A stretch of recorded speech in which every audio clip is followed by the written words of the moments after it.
శ్రీ గణేశాయ నమః, శ్రీ సరస్వతి నమః, శ్రీ గురుభ్యో నమః. E6 టీవీ ఛానల్ ప్రేక్షకులకి నమస్కారం. ఉగాది, ఉగము అంటే సంవత్సరం, సంవత్సరానికి మొదలు కాబట్టి ఉగాది. అలాగే సృష్టి ప్రారంభం కాబట్టి బ్రహ్మదేవుడు సృష్టిని ప్రారంభించిన సమయం కాబట్టి యుగాది. అంటే యుగానికి కూడా ఆది కాబట్టి యుగాది అని దీనికి పేర్లు పెట్టుకున్నాం. మనం ఇంగ్లీష్ సంవత్సరాన్ని జరుపుకున్నట్టుగా కాకుండా మన ఉగాది అనేది మనకి ప్రకృతిలో మనందరికీ కూడా కళ్ళకి కనిపించే పండగ అన్నమాట ఉగాది అంటే. ఇంతకు ముందు శిశిర ఋతువు, ప్రకృతిలో చూడండి చెట్లన్నీ కూడా ఆకుల్ని రాల్చేస్తాయి. మళ్ళీ కొత్త చిగుర్లతో, కొత్త పూలతో, కొత్త కొత్త పిందెలు అంటాం కదా, చిన్న చిన్న కాయలతో నూతన సంవత్సరానికి ప్రకృతి కూడా స్వాగతం పలుకుతోందా అన్నట్టుగా ఉంటుంది. శిశిర ఋతువు అయిపోయి వసంత ఋతువు వస్తూ ఉందన్నమాట. ఈ సమయంలో వసంత, చైత్ర, వైశాఖ మాసాలు వసంత ఋతువు కదా. ఈ కాలం అనేది ఎంతో ఆహ్లాదంగా ఉంటుంది. అంటే మనం చేసుకునే సంవత్సరం యొక్క ప్రారంభం అనేది అది ప్రకృతిలో భాగంగా ఉంటుంది. ఈ రోజున మనం ఏం చేయాలి, మన విధి విధానాలు ఏంటి, మన సనాతన సంప్రదాయం బట్టి, సనాతన ధర్మాన్ని బట్టి అంటే తెల్లవారుజామునే మనం లేస్తాం. తెల్లవారుజామునే ప్రతి పండగకి లేచినట్లుగానే బ్రాహ్మీ ముహూర్తంలో లేచి మనం అభ్యంగన స్నానం చేయాలి. అభ్యంగన స్నానం అంటే తలకి నూనె రాసుకుని స్నానం చేయాలి. అలా చేయడం వల్ల, నూనె అంటే మళ్ళీ నువ్వుల నూనె అనమాట, తిలల నుంచి వచ్చింది కాబట్టి దానికి తైలం అనే పేరు వచ్చింది. అలా నువ్వుల నూనె రాసుకుని స్నానం చేయడం వల్ల శీతాకాలంలో కూడా చర్మ రంధ్రాలన్నీ కూడా మూసుకుపోతూ ఉంటాయి చలికి, కాబట్టి డ్రై అయిపోతూ ఉంటుంది స్కిన్.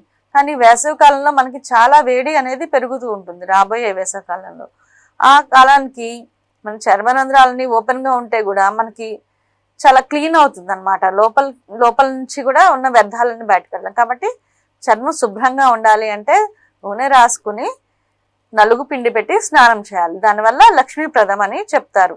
తర్వాత మొదటి జామునే స్నానం చేసి చక్కగా దేవునికి పూజ చేసుకోవాలి.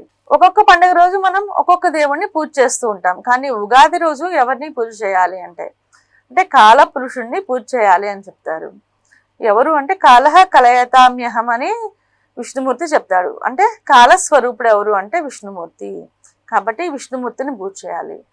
ఈ సంవత్సరం అంతా కూడా ధనధాన్య సమృద్ధి కలిగి ఉండాలి కాబట్టి మహాలక్ష్మి పూజ కూడా తప్పనిసరిగా మనందరం కూడా ఆచరించాలి. అలాగే కాలకాలుడు అని మనం శివుడిని పూజిస్తాం కాబట్టి కాలానికే కాలుడైన శివుణ్ణి కూడా మనం పూజ చేయాలి. కాలాన్ని కంట్రోల్లో అని చెప్తాం కదా, ఎవరి యొక్క అధీనంలో కాలం ఉంటుందో అలాగే వాళ్ళని కాలభైరవుడు, మహాకాళి, వాళ్ళని కూడా మనం పూజ చేయాలి. అంతేకాకుండా వినాయకుడికి మనం ప్రథమ పూజ చేస్తాం. వినాయకుడితో పాటుగా మన ఇష్ట దైవాన్ని, కుల దైవాన్ని కూడా పూజ చేసుకుంటాం. మన సనాతన ధర్మంలో ఏముంటుందంటే ప్రకృతిలో మనకి లభించేవన్నీ కూడా వాటిని మనం భగవత్ ప్రసాదంగా మనం గ్రహిస్తాం. భగవంతుని యొక్క అనుగ్రహంతోనే ఆయన ఇచ్చాడు కాబట్టి మనకు అది ఉంది అని మనం భావిస్తాం. కాబట్టి ముందు మనం ఏది తీసుకోవాల్సి ఉన్నా కానీ ముందు అది భగవంతునికి నివేదించి అప్పుడు దాన్ని మనం భగవత్ ప్రసాదంగా మాత్రమే తీసుకుంటాం. ఈ కాలంలో మనకి వేప పూత అనేది వస్తుంది అనమాట. నింబ కుసుమ భక్షణం అని చెప్తారు. అది మనం తప్పనిసరిగా చేయాలి. అంటే శరత్ ఋతువు మరియు వసంత ఋతువు ఈ రెండింటిని మనం యమదంశ అని చెప్తాం. యమదంశ అంటే రోగాలు చాలా తొందరగా విజృంభించే సమయం కాబట్టి దానికి విరుగుడుగా మనం చేయాల్సింది ఏంటంటే వేప పువ్వుని మనం ఆహారంలో భాగం చేసుకోవటం. మనం చాలామంది ఏం చేస్తామంటే ఈ ఉగాది ఒక్కరోజు మాత్రమే వేప పువ్వుతో చేసిన ప్రసాదాన్ని తీసుకుంటాం. కానీ తర్వాత ఎన్నో ఔషధ విలువలు ఉంటాయి వేప పువ్వులో. మనకి బ్యాక్టీరియాకి పోవటానికి కానీ, థ్రోట్ ఇన్ఫెక్షన్, లంగ్ ఇన్ఫెక్షన్, అలాగే డైజెషన్ ట్రాక్లో ఉన్న అన్ని రోగాల్ని కూడా అంత మంచిగా అవటానికి కానీ, బ్యాక్టీరియా అవన్నిటిని నిర్మూలించడానికి కానీ ఆ వేప పువ్వు అనేది చాలా, అంటే ఆరోగ్యానికి చాలా ఉపకరిస్తుంది. అలాగే ప్రీ రాడికల్స్ అంటాం కదా, అంటే అట్లాంటివన్నిటిని కూడా అది నిర్మూలిస్తుంది. కాబట్టి అది మనం ఉగాది రోజు చేసే ఉగాది ప్రసాదంలో భాగంగానే ఆ వేప పువ్వుని తీసుకుంటాం. అంతేకాకుండా ఆ తర్వాత కూడా దాన్ని మనం నువ్వుల పొడి అలా చేసుకుంటాం కదా. ఈ రోజులో మనం ఇంకా మంచిదైన అవిసె గింజలు ఇవన్నీ కూడా పొడి చేసుకుని తింటున్నాం. అలాగే ఈ వేపని కూడా కొంచెం వేడి చేసి పొడి చేసి అది మన ఆహారంలో భాగంగా ఉపయోగించుకుంటే అందరికీ ఆరోగ్యానికి కూడా చాలా మంచిది. ఎందుకంటే ఆరోగ్యమే మహాభాగ్యం కాబట్టి అది ఉపయోగించుకుంటూ ఉండాలి ఈ వసంత ఋతువులో. అలాగే అంతేకాకుండా మనం చిన్న చిన్న మామిడికాయలని మనం ఉపయోగిస్తాం. అలాగే ఒక్కొక్క రుచికి అంటే షడ్రుచుల సమ్మేళనం అన్నమాట. వేప పువ్వు ప్రసాదం అనేది మనకి ఉగాది ప్రసాదం షడ్రుచుల సమ్మేళనం. అది ఆ చిన్న చిన్న మామిడికాయలు వగరు అన్నమాట. వేప పువ్వు అనేది చేదు. అలాగే చెరుకు కూడా మన సంక్రాంతి వరకు కూడా చెరుకు పండుతూ ఉంటుంది. దాని నుంచి తీసిన కొత్త బెల్లం, అలాగే కొత్త చింతపండు యొక్క రసం, ఇవన్నీ కలిపి మనం ఉగాది పచ్చడిగా చేస్తాం. అంతేకాకుండా ఆవు నెయ్యి కూడా దాంట్లో కలుపుతాం. ఇవన్నీ కూడా మన ఆరోగ్యానికి సహకరించేవి. ఈ కాలంలో అవి బాగా వేడి చేసే లక్షణం కూడా ఉంటుంది కదా, ఆ వేడి నుంచి కూడా కొంత చల్లబరిచే గుణం ఉన్న పదార్థాలు కూడా కొన్ని ఉన్నాయన్నమాట. ఆ దాన్ని మనం ముందుగా దేవుడి పూజ అనంతరం దేవుడికి నైవేద్యం చేసి దాన్ని ప్రసాదంగా తీసుకోవాలి. ఆ తర్వాత మనం పంచాంగ శ్రవణం చేయాలి. పంచాంగం అంటే తిథి, వార, నక్షత్ర, యోగ మరియు కరణం. ఇవన్నీ తెలుసుకోవటం వల్ల మనం ఆరోగ్యము మరియు ఆయుష్ను కూడా మనం పొందగలుగుతాం. మనందరం కూడా ఈ రోజున మనం తిథి ఎక్కువగా పాటిస్తూ ఉంటాం, అలాగే వారాన్ని కూడా పాటిస్తూ ఉంటాం. మిగతా వాటిని అంత ఎక్కువగా పాటించట్లేదు. కానీ వాటన్నిటిని తీసుకోవటం వల్ల మనకి రోజువారీ యోగం ఉంది. ఒక్కొక్కసారి సిద్ధయోగం ఉంటుంది అనుకోండి, ఆ సమయంలో మనం చేసే పనులన్నీ సిద్ధి పొందుతాయి అని. అలాగే ఆయుర్యోగం అని ఉంటుంది. అటువంటి యోగంలో మనం ఔషధ సేవనం అలాంటివి చేయడం వల్ల మనకి ఆరోగ్యానికి బాగా ఉపకరిస్తుంది. అలాగే కరణం కూడా బాలవకరణం, భవకరణం ఇలా ఉన్నాయి. ఆ గరజకరణం అని అలా ఉంటాయి అన్నమాట. వాటి యొక్క స్వభావాన్ని బట్టి దానిలో మనం దాని యొక్క అధిపతి సూర్యుడు, చంద్రుడు, ఇటువంటి గ్రహాలన్నీ ఉంటాయి. ఆ కరణం మనకి యోగిస్తుందా? అలాగే విష్టికరణం అని ఒకటి ఉంటుంది, దాంట్లో ఏ పనులు చేసినా కాదు. అలాగే ఈ గరజకరణంలో ఏవైనా శుభకార్యాలు చేస్తే మంచి పనులు అవుతూ ఉంటాయి. అట్లా మనం ఆ కరణం బట్టి కూడా మనం ఏ పనులు చేయాలి, ఏవి వద్దు, అవన్నీ కూడా మనం తిథివారాలతో పాటుగా అవన్నీ కూడా పరిగణనలోకి తీసుకోవాలి. పూర్వం ఇవన్నీ కూడా అందరూ కూడా నేర్చుకునేవాళ్ళు. ఇప్పుడు మనం ఆధునిక చదువుల్లో పడి వీటన్నిటినీ కూడా ఎక్కువగా విస్మరిస్తూ ఉన్నాం, పట్టించుకోవట్లేదు. అలాగే మనకి సంవత్సరం అనేది మనం చాలా రకాలుగా తీసుకుంటూ ఉంటారు. అంటే సూర్యుడిని భూమి చుట్టి వచ్చే దాన్ని బట్టి కూడా మనకి ఒక సంవత్సరం అనేది వస్తుంది అన్నమాట. కాలాలు, ఋతువులు, సంవత్సరం కూడా భూమి యొక్క ప్రదక్షిణను బట్టి, సూర్యుని చుట్టూ చేసే ప్రదక్షిణను బట్టి ఉంటాయి.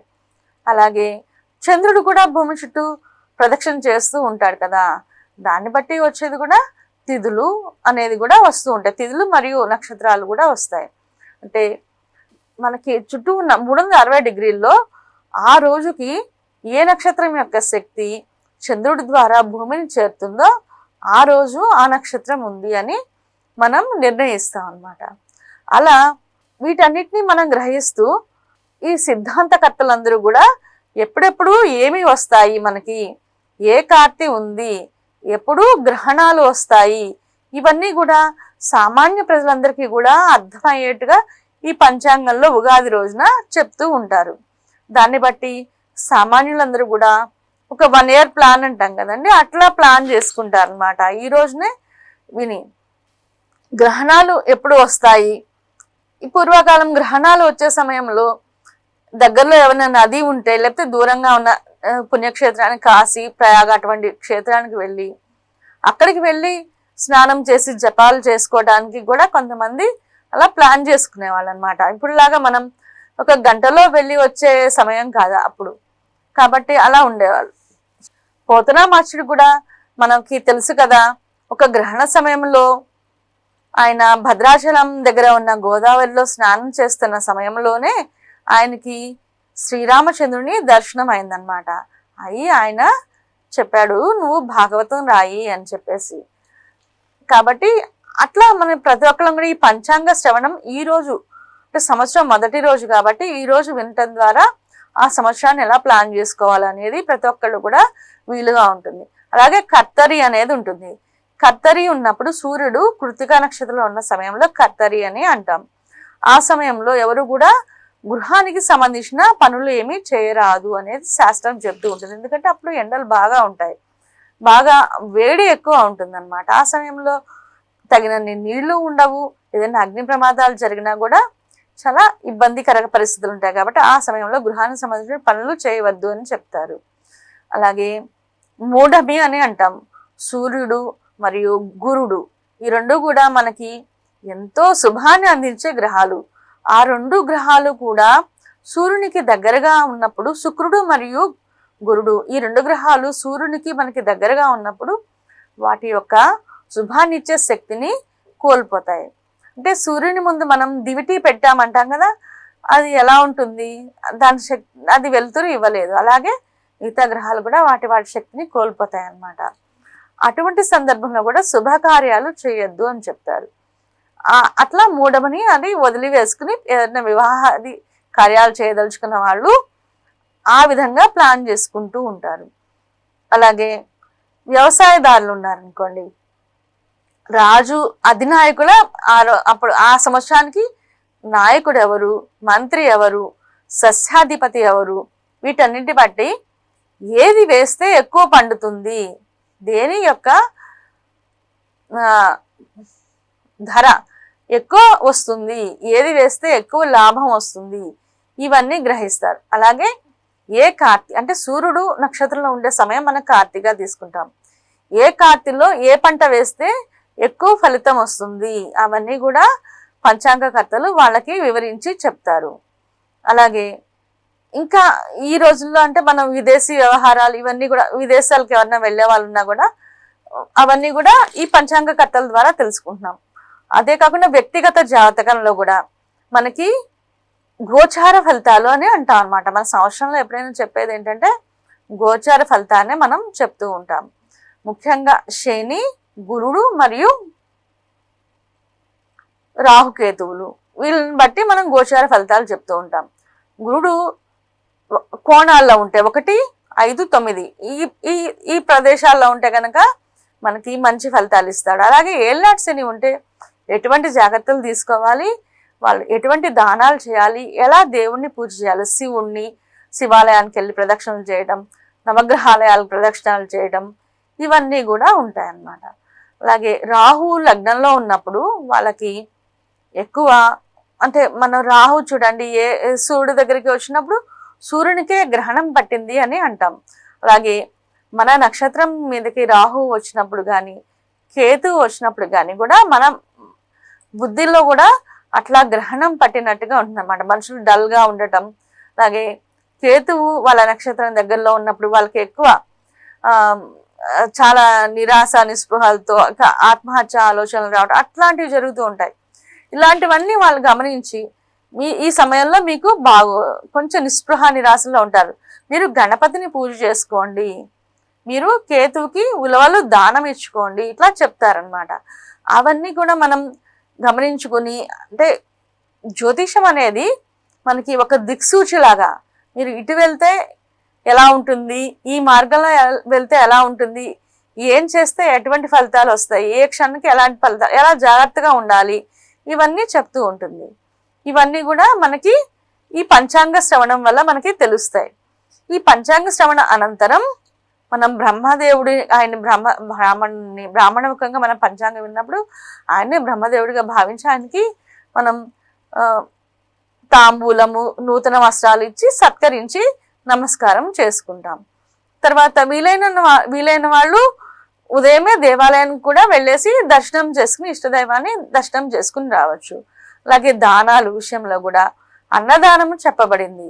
ఉగాది రోజున అన్నదానము, వస్త్రదానము, అంతేకాకుండా కలశ దానం అంటే మంచినీళ్ళ కుండని ఇవ్వమన్నారు అనమాట. ఉదక కుంభాన్ని దానం చేయాలి. ఎందుకంటే వచ్చేది వేసవకాలం, ఇప్పటికీ కూడా ఎండలు ముదిరిపోయి ఉంటున్నాయి కాబట్టి ఆ ఎండలో ఉండే వాళ్ళకి నీళ్ళని ఇవ్వటం అనేది ఎంతో ఉపకారం చేస్తుంది. అలాగే పూర్వం అయితే కనుక మనకి పాదరక్షలు మళ్ళీ గొడుగు కూడా దానాలు ఇస్తూ ఉండేవాళ్ళు. ఈ కాలంలో ఇటువంటివి దానం ఇవ్వటం వల్ల ఎక్కువ ఫలితం ఉంటుంది. ఎందుకంటే ఈ కాలానికి పేదవాళ్ళు ఎవరైనా అవి అవసరం ఉన్న వాళ్ళకి అవి ఇవ్వటం వల్ల వాళ్ళకి అవి ఎక్కువ ఉపయోగపడతాయి. కాబట్టి అటువంటి దానం చేయటం వల్ల మనకి ఎక్కువ ఫలితం వస్తుంది అని. అలాగే సాయంత్రం కూడా దేవాలయాన్ని మనం దర్శించుకోవాలి. శ్రీ మహావిష్ణువుకి ప్రీతిగా విష్ణు సహస్రనామం అనేది ఈరోజు చదువుకుంటే చాలా మంచి జరుగుతుంది.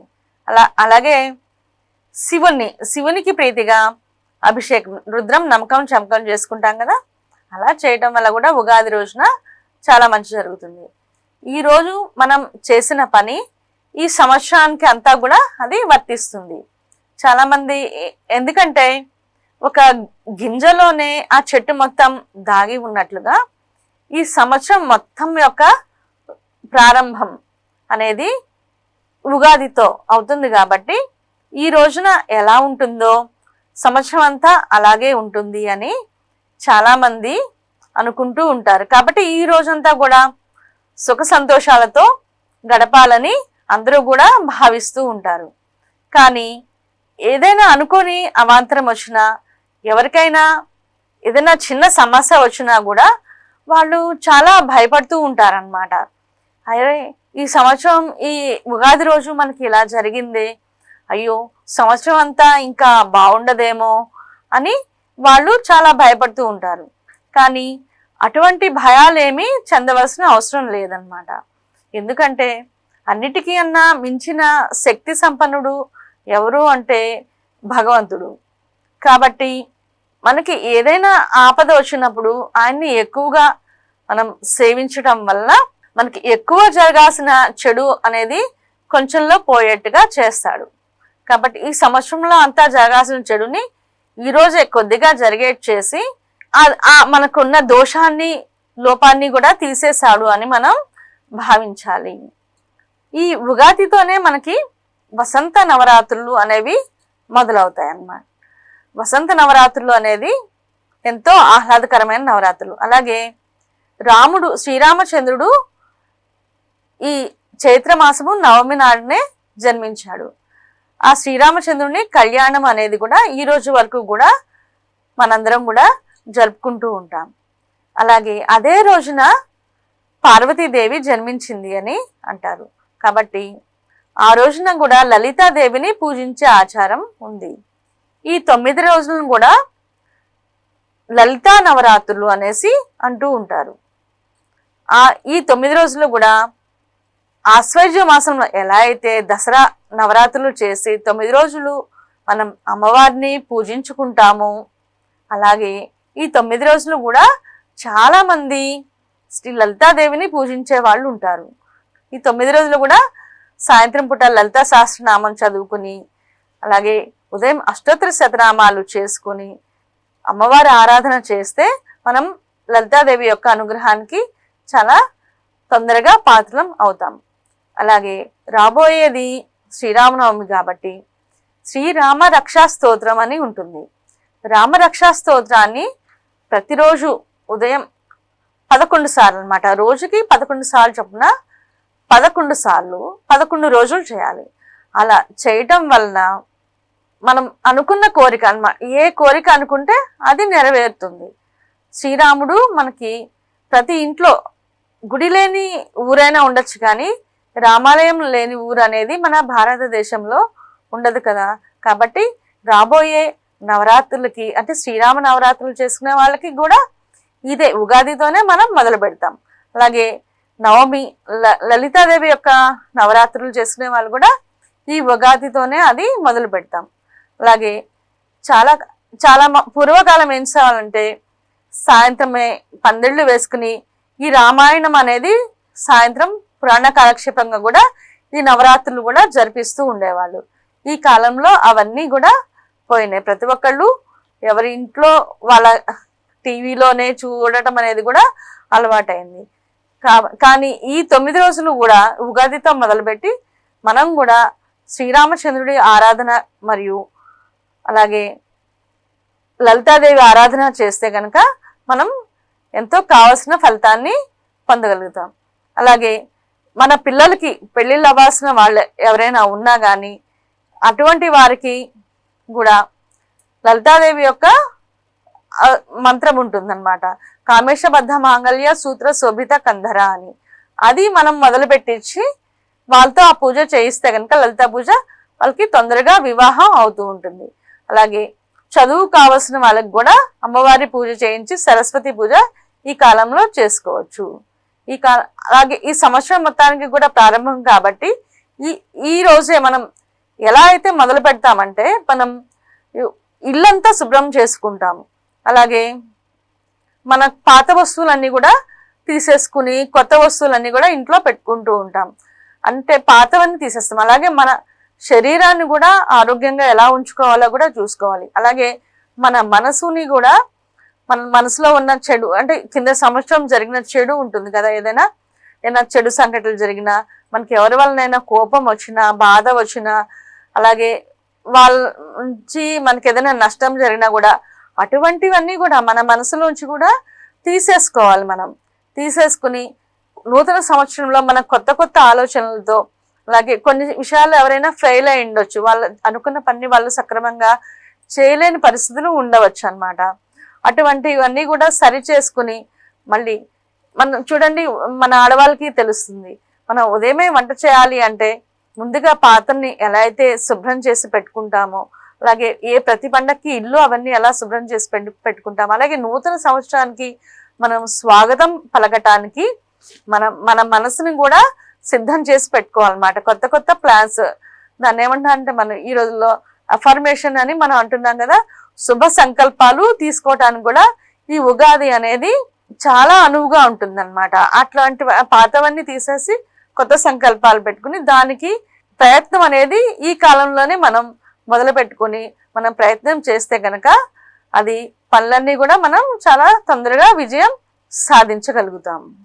ఈ విధంగా మనం ఉగాది రోజు మనం ఉదయమే భగవంతుని ఆరాధనతో మొదలుపెట్టి ఈ పంచాంగ శ్రవణంతో కొనసాగిస్తూ ఈ సంవత్సరానికి కావాల్సినవన్నీ ఎలా చేసుకోవాలో దానికి ప్లాన్ చేసుకుని జీవితంలో మనందరం కూడా ముందుకు వెళ్ళటానికి, అభివృద్ధి చెందటానికి మన వంతు ప్రయత్నాల్ని ప్రారంభించి మనందరం కూడా విజయ ఉగాదిగా ఈ ఉగాది మనందరికీ నిలిచి మనందరం కూడా విజయం సాధించడానికి, అభివృద్ధి సాధించడానికి ఆ భగవంతుని ఆశీస్సులు మనందరి మీద ఉండాలని కోరుకుంటున్నాను. E6 ఛానల్ ప్రేక్షకులకు ఉగాది శుభాకాంక్షలు.